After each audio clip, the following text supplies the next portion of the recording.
Hello everybody, this is Freddy with FreddyCanFly, and in today's video we are going to be taking a look at the assembly of the main rotor for the NiTron Nitro machine made by Tron, of course. As of the time this video is being made, this is a new product that's just recently been released. As time progresses down the road, of course, if you have to refer back to this build series, just know it's probably not brand spanking new. So with that being said, we're going to try to cover and tackle the whole build series from beginning to end. We'll talk about the features, benefits, the goods, the bads, any issues that I run into, or just anything along those lines. So feel free to follow along with this series. It'll be a couple of progressional videos. And as always, I like to start with, right out of the box, the main rotor. If you haven't had a chance yet and want to watch the out of the box video, go ahead and watch that before continuing on with this series. So with that being said, I've went ahead and I've got it into the packaging here, and I've got the essential components that we're going to need to assemble the main rotor. So let's start getting into those. As always, take in mind, a lot of them do come individually bagged, and I'll kind of talk about them as we go. A lot of it's self-explanatory, but please take in mind that, again, a lot of it comes somewhat assembled. Let's get rid of that. A lot of it comes somewhat assembled, but make sure you keep in mind that it's not Loctited. And yes, there is specific times during the build where I will go ahead and address the fact that there are parts that are Loctited and there's parts that aren't. Swash plate, you know, kind of being a prime example, none of the balls are Loctited, so you're going to want to pay attention to that. But don't worry, we'll go over all that stuff as we kind of go through the manual and everything as well.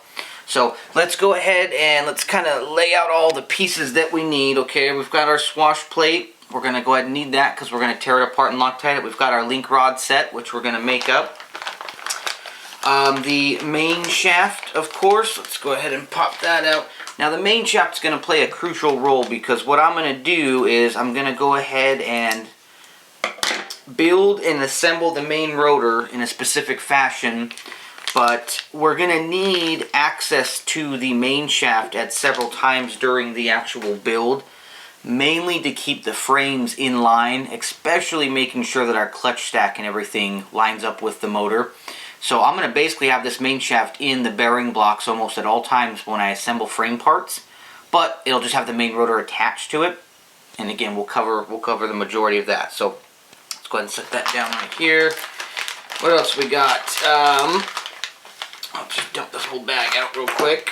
We have our blade grip mixing arms right here. We'll have to get those out of the package and get those ready. Now the main rotor itself, again, like I stated, it does come pre-assembled in the manner that just all the pieces are where they need to be. We are going to disassemble this completely. We're gonna clean everything with I use at least a 70% isopropylene alcohol. I use a 90. If you have access to things like MEK, just anything that cleans grease and grime off of threads, you're gonna want to have access to, because even from the factory, when they machine these parts, they have oils and stuff in them that can interfere with the adherence of the Loctite.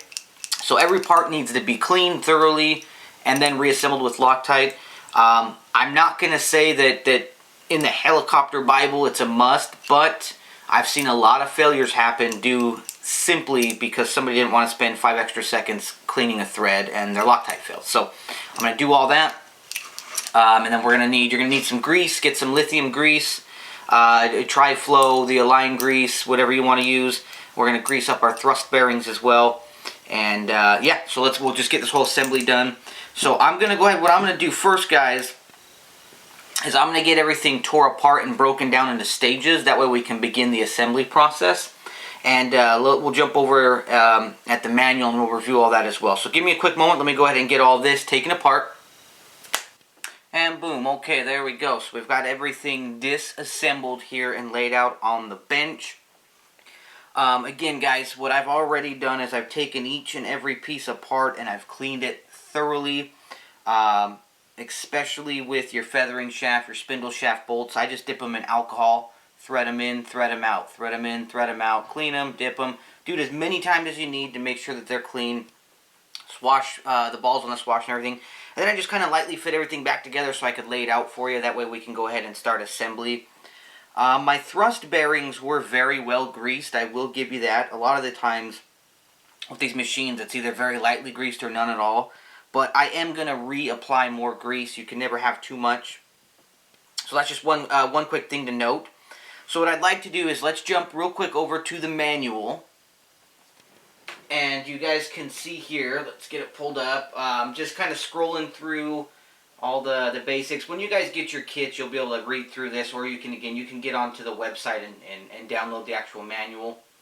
But there's our finished product. The section we're working on there is going to be the main rotor, so let's get to that part.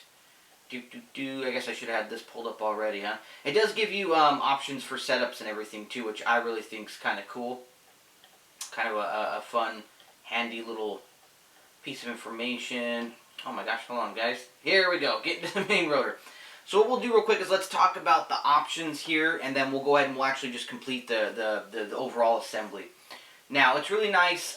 From my understanding, and I'll double check with you guys on this, I don't know if this is on the updated manual or not, but any parts that are in black, it is my understanding that those will also fit on the 5.5.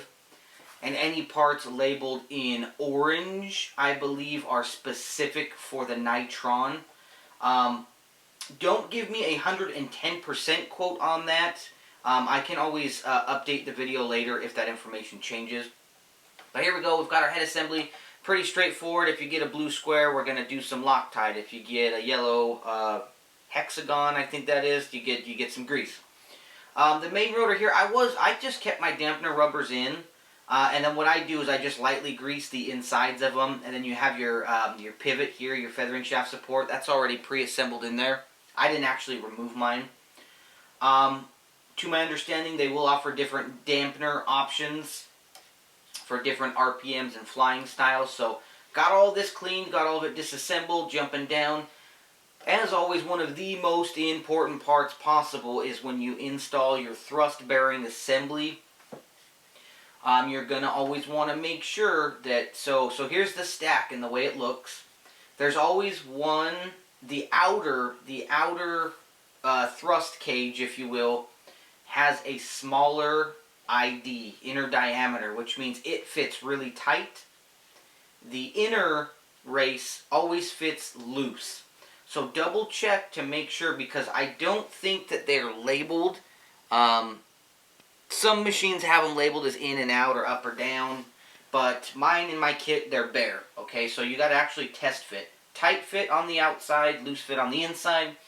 And then on your thrust bearing itself, make sure that the cups face inside too, because when centrifugal force kicks in, you don't want your grease to get all thrown right out.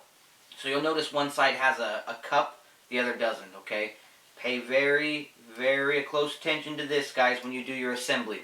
Otherwise you'll have all kinds of problems. And then you'll go ahead and you'll get the grip arm assembled. Make sure you Loctite the ball. Guys, be very careful. Don't over lock these down, because I've seen them strip or break, and then you got to do a whole new arm. And that's never any fun. And then don't forget your little washer in the middle, and then your radial bearing, which goes on the outside. Pretty straightforward head assembly, guys. Once that's done, we'll go ahead and Loctite our bolts. You'll get the provided washer on the bolts. Make sure you apply your shims, the 6.2 shims here. This is going to help with the preloading. Once we tighten this down, it's going to compress your dampener rubbers more. And the preload on this main rotor is really, really good. You're going to want to pull outwards. We'll go over all this stuff here in a moment once I get mine all assembled. We'll do the last minute checks on everything. These already came somewhat pre-assembled. The important things that you want to actually look for, go ahead and, this part here where you have the plastic ball link, it's already threaded all the way down onto this. I left mine alone. It's turned the right amount of turns in. Just always make sure that you double check. Even with your plastic linkage arms, right, there's a smaller outer diameter and a larger inner diameter. Just make sure that they're facing in the right orientation. Kind of talks about that right over here. I did disassemble this part, however, because I always check for this 5.1 shim. Make sure that shim is there, and then make sure that this part is Loctited. Mine wasn't, so I did redo this assembly, but I left this assembly alone. Double check everything here, and then on the next part when we install the arms, I apologize.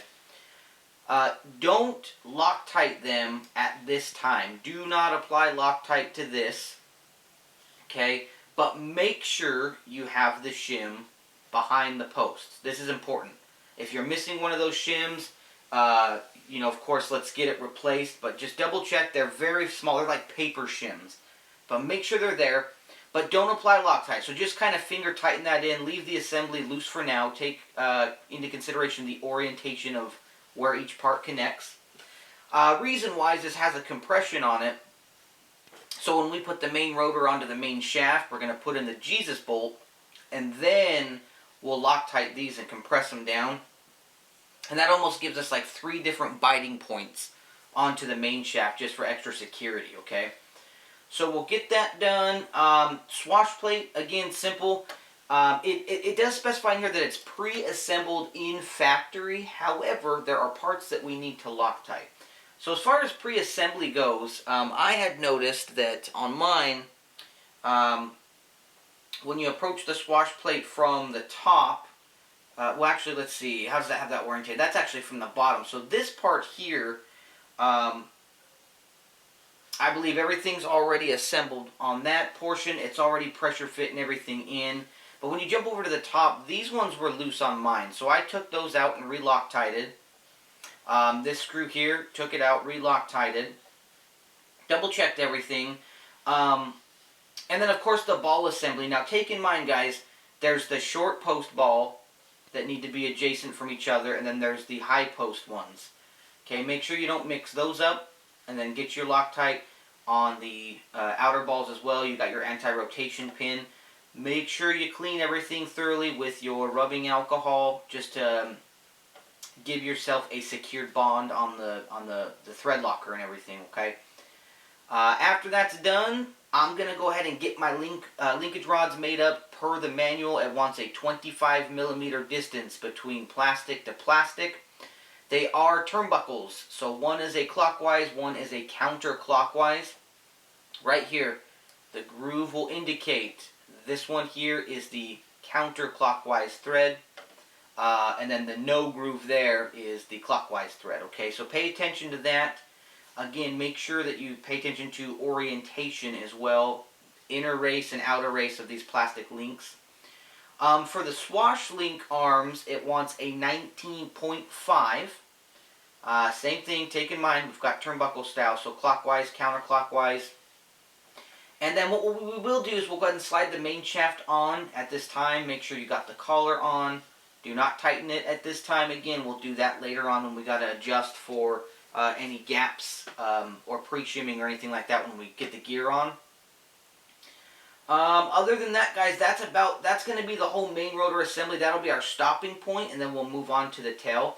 So I'm going to go ahead and get my my main rotor assembled up until this step here, and then we'll come back and we'll do a quick review. We'll do our pull test, we'll check our preloading and everything else, and then we can go ahead and move on.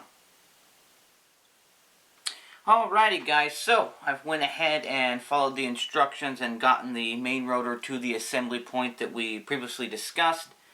At this point in time, I have not yet made up the 3 individual linkages for the swash. I figured I'd probably just do that off camera. I do believe, though, like we looked at, for those, you're going to be wanting a 19.5 millimeter from plastic to plastic. I did make up the grip arm, or the linkage arms for the blade grips. Those bad boys turned out 25 mil.